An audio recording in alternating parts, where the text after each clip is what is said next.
I created a stop-motion animation by painting and applying gold leaf to 70 individual book pages. To find out how I made it, let's first go back to frame 1. Part of what draws me to animation is just how new the medium still is. In the grand scheme of art history, animation has only been around for the last 100 years. There's so many different animation styles, techniques, and mediums left unexplored. Motivated by this desire to try something new and to create something that stands out, I wanted to see, could I create an animation that mixed together mediums you don't expect to see in animation? To begin, I first needed to brainstorm ideas of what to animate. When I'm designing an animation, I'll often jump back and forth between Adobe Photoshop and Adobe Animate, using Photoshop to work through how I want my final animation to look, and using Animate to work through how I want those images to move. Animation is a collaboration between both design and motion, so I like to allow these two practices to inform one another when I'm brainstorming ideas. I found myself drawn to these 3 style frames: a lightly surreal story of a character who's standing in a river when the sun comes crashing into the waves behind her, throwing her into a ray of light. With a solid plan in place of how I wanted my animation to both look and move, I could now start the actual animation process. This animation is going to require a blend of different animation techniques, so let's break it down. First, we have the background, made up of the sun and gold rays. All these elements need to be solid, geometric, and maintain their shape. To achieve this look, I used Adobe After Effects, creating shape layers and animating the shape points, position, and rotation. Next up, we have the character animation. Unlike the rigid background, our character needs to move naturally and with a structured performance. To accomplish this, I animated her using pose-to-pose animation. I started by blocking in her keyframes the position she needed to hit to tell the story. Next, I blocked in her breakdowns, the drawings that inform how the character transitions from pose to pose. Finally, I finished by filling in the remaining in-betweens. So now that we have the background and character both animated, let's move on to the water. The animation of the water needs to be unstructured and organic. To achieve this look, I'm animating the water using straight-ahead animation, drawing one frame right after the other using an onion skin of the previous frame as reference. With my outlines created, I filled in my hand-drawn animation with solid shapes and composited all the pieces together in After Effects. It was at this point in the process that I really started to question if I should just stop my project here. I'd already invested over a month creating these 6 seconds of animation, and what I came up with could very well be published as a final, fully realized digital animation, but my plan from the beginning had been to create an animation that mixed together different mediums and textures, so I decided to move forward ahead and turn every frame of this digital animation into multimedia artwork. I purchased a used book with themes that felt resonant to my animation. I began tearing out its pages to be used as the canvas of my artwork. To make sure the dark text on the page didn't muddy the silhouette of the character, I needed to give the text a cloudy look. To achieve this, I created a mixture of white acrylic paint and gesso. I then coated each book page with a single layer of my primer mixture. Once all my pages were dry, I loaded up my printer. With my animation set to 50% opacity, I exported a PNG sequence, printing directly onto my primed book pages.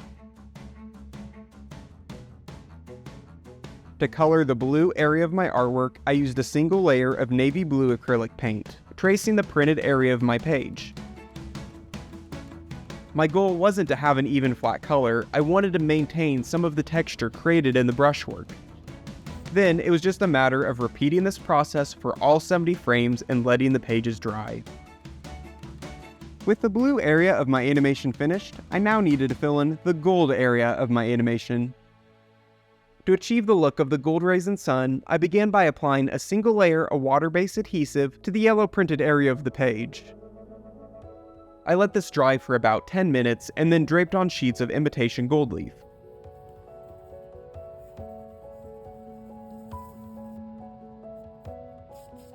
With a firm bristled brush, I brushed away the excess gold leaf.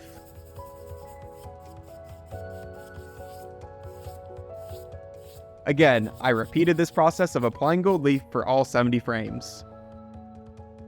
As I was finishing up my multimedia art frames, I really started to doubt my original vision. After all, flat boiling textures are one of the easiest things to fake in After Effects. I felt like in order to justify all the time I had invested in this project, I needed to add another element that would sell the fact that this animation was made of real physical media. One thing that isn't as easy to fake in After Effects is three-dimensional depth. In an earlier draft of my animation, when I was still brainstorming ideas, I had this style frame of a 2D bird that would be included in the animation. Now, I originally scrapped this idea so that my animation would just focus in on one character, but I got to thinking, what if I reintroduced this idea of a bird and created a whole flock of origami doves that could be stop-motion animated to come flying out of the page during the light burst moment. I looked up a tutorial for one of those origami piece doves you'd make as a kid. Using some of the leftover book pages, I created an origami bird lining its wings with wire so that it could be easily posed for stop motion. Using the digital render of my animation as an overlay reference, I shot a stop motion animation of my paper bird against a green screen in Dragonframe software.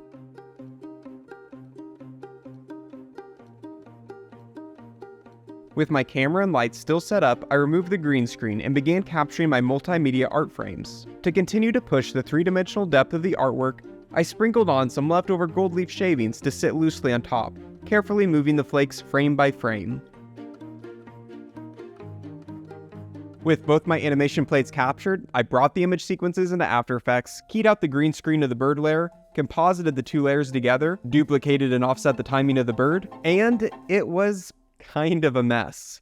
Although I thought the bird animation looked quite nicely on its own, when it was layered with my original multimedia animation, they just lacked a sense of cohesion. The stop-motion birds felt exactly like what they were, an afterthought. If I'm being perfectly honest, the only reason I shifted gears away from my original vision to incorporate the stop-motion origami was to make the final animation feel bigger and louder and to show off the fact it was made of real physical media. But as I stripped away the, quite frankly, obnoxious origami birds from the frame, it became clear to me that there was a lot of beauty there I had been overlooking. The subtle boiling of textures between frames, the little acting moment of the character putting her hair up. It was this attention to detail that was being lost by adding more elements on top of the frame.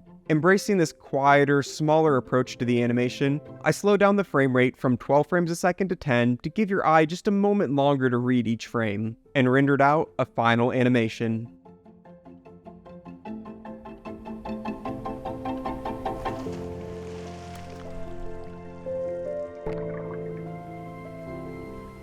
I ended up with an animation that felt exactly like what it needed to be. Not a piece that was trying to grab your attention through spectacle, but one that asked you to pay attention to its subtleties.